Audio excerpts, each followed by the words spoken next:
Deep in the heart of the old Blackwood forest, there was a legend of a ghost known as the Whispering Shadow. The villagers spoke in hushed tones about a sinister spirit that haunted the forest, appearing only on the darkest of nights when the moon was hidden behind thick clouds. The Whispering Shadow was said to be the spirit of a man who had been wrongfully accused of witchcraft centuries ago, burned alive at the edge of the forest. His screams echoed through the trees, cursing the village that betrayed him. His last words were a promise. "You will all hear my whispers in the dark." On a cold and stormy night, a group of teenagers decided to test the legend.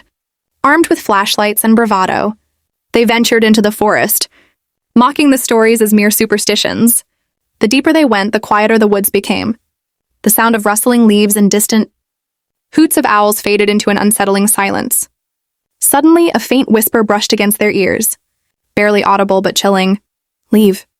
They froze, shining their flashlights in every direction. The beam of light revealed nothing but towering trees and dense undergrowth. Nervously laughing it off, they pressed on, ignoring the growing sense of dread. The whispers grew louder, no longer faint but clear and unnerving.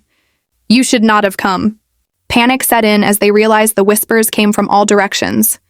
One of them screamed as their flashlight flickered, casting eerie shadows on the forest floor. A dark, shapeless figure emerged from the trees, a shadow that seemed to move on its own, stretching unnaturally toward them. One by one, their flashlights died, plunging them into darkness. The whispers turned into guttural growls, echoing in their ears. Terrified, they ran blindly through the forest, branches clawing at their faces and clothes. When they finally burst out of the woods, gasping for air, they looked around. Only 3 had made it out. The 4th was missing. Desperately, they called for their friend, but the forest remained silent.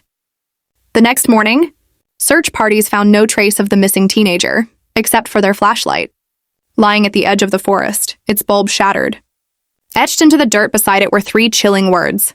"I warned you." The Whispering Shadow had claimed another victim. And the villagers knew the curse was far from over.